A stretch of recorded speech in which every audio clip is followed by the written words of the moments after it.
Halo teman-teman, balik lagi dengan saya di Crypto In. Selamat pagi teman-teman semuanya. Semoga hari ini luar biasa buat kalian semuanya tanpa terkecuali teman-teman ya. Dan buat teman-teman di rumah yang dalam keadaan kurang enak badan atau dalam keadaan sakit, saya doain cepat sembuh teman-teman ya. Biar kita bisa trading dan trading bareng lagi tentunya. Oke, langsung saja teman-teman ya. Agak menarik ya berita kali ini. Walaupun untuk harga saat ini sangat-sangat tidak menarik karena overall masih dalam keadaan negatif teman-teman ya, atau masih dalam penurunan. Tapi overall market teman-teman ya, untuk di inflasi nanti ya, memang ada berita untuk inflasi dan resesi teman-teman. Malah ada salah satu miliarder ya atau milioner yang berpikir akan sebaliknya untuk market kripto. Nah, ini menjawab pertanyaan dari banyak sekali teman-teman yang mengatakan, "Bang, kira-kira kalau resesi gimana marketnya, Bang? Kalau inflasi terjadi besar-besaran di tahun 2023, kira-kira market kripto akan seperti apa?" Nah, ini sedikit menjawab dan juga saya mencari jawabannya teman-teman. Ini menarik lah menurut saya ya. Nah, karena di sini menurut miliarder Paul Tudor Jones teman-teman ya, harga Bitcoin dan Ethereum bisa naik di tengah inflasi ya. Ini patut kita bahas karena gini, kalau berbicara Bitcoin dan Ethereum ya bisa naik di tengah inflasi teman-teman ya. Let's say tahun depan lah ya. Otomatis altcoin ya pasti ikut ya.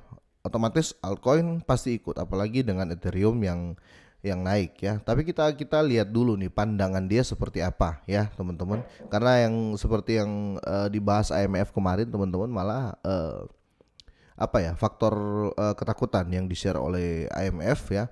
Tapi di situ pun di tengah-tengah topik dari IMF itu ya, dia menyebutkan bahwa bisa terjadi dua faktor gitu loh ya. Dalam arti ketika parah pun resesinya atau inflasinya nanti teman-teman, itu pasti ada dua faktor yang cukup kuat. Orang menjual fisik dan masuk ke digital ataupun sebaliknya ya teman-teman ya.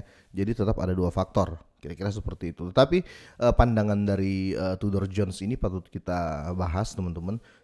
Apakah sama dengan faktor dari IMF ya? Faktor keduanya ya, orang melepas fisik atau menjual tanah ya, atau menjual perusahaannya karena kerugian waktu inflasi dan masuk ke digital ya. Kita cek dulu di sini. Oke, terlepas dari kejatuhan pasar yang sedang berlangsung, Tudor Jones tetap bullish pada cryptocurrency terbesar ya. Oke, manajer dana lindung nilai miliarder legendaris Paul Tudor Jones mengungkapkan bahwa dia masih memegang sebagian kecil Bitcoin sambil menyatakan bahwa ekonomi Amerika Serikat mungkin akan mengalami resesi atau sudah dalam resesi ya. Tudor Jones ini ya juga mengatakan nilai aset seperti Ethereum dan Bitcoin dapat meningkat ya di tengah inflasi dan pengeluaran fiskal ya yang berlebihan. Oke, tapi alasannya kita harus tahu dulu nih. Jones tetap optimis tentang Bitcoin. Dalam wawancara CNBC pada 10 Oktober 2022, Jones mengatakan bahwa telah terjadi eksperimen besar-besaran dengan kebijakan moneter ya dalam 12 tahun terakhir, sambil mengatakan bahwa Presiden Amerika Serikat berikutnya datang 2024 akan berurusan dengan dinamika utang yang ekstrim dapat menyebabkan penghematan fiskal ya. Berbicara tentang cryptocurrency teman-teman ya, manajer hedge fund ini mengatakan Bitcoin dan Ethereum dapat meningkat nilainya di masa depan ya di tengah inflasi ya. Oke, tapi di sini ada namunnya ya. Namun Jones tidak menyebutkan kapan potensi kenaikan harga kedua aset kripto tersebut akan terjadi ya. Ya, kalau seperti ini semua bisa berprediksi karena harga Bitcoin memang masih di bawah gitu loh ya. Nah, ini ada quote-nya teman-teman ya, atau dari kutipannya langsung, dalam waktu di mana ada terlalu banyak uang, itulah sebabnya kita mengalami inflasi dan terlalu banyak pengeluaran fiskal sesuatu seperti kripto. Khususnya Bitcoin, Ethereum, di mana ada jumlah yang terbatas yang akan memiliki nilai di beberapa titik satu hari nanti. Saya tidak tahu kapan itu terjadi, tetapi ini akan memiliki nilai ya premi kelangkaan itu. Oke. Sementara bank sentral dapat mencetak uang dalam jumlah berlebihan. Situasinya tidak sama untuk Bitcoin karena pasokan aset dibatasi pada 21 juta dan Ethereum sementara itu berubah menjadi deflasi untuk saat ini dengan jumlah total Ethereum yang beredar baru-baru ini turun 0,41%. Deflasi disebabkan oleh token yang disebutkan Sen. Oke, jadi pendapatnya teman-teman gini. pendapat dari si Jones ini teman-teman ya, kalau seandainya terjadi resesi dan inflasi, federal ya, bank federal di Amerika Serikat teman-teman pasti akan mencetak uang ya. Pas percetakan uang lah, kira-kira seperti itu teman-teman ya. Kalau kita berbicara inflasi berarti lebih besar uang ya, daripada lebih banyak uang daripada barang, sehingga terjadinya inflasi teman-teman. Mungkin akan ada perpindahan ke aset digital atau aset kripto ini menurut si Jones ini teman-teman ya. Tapi sekali lagi kita jangan berharap di di suatu news ya atau suatu berita teman-teman, karena jujur saja ini masih seperti beli kucing dalam karung teman-teman ya.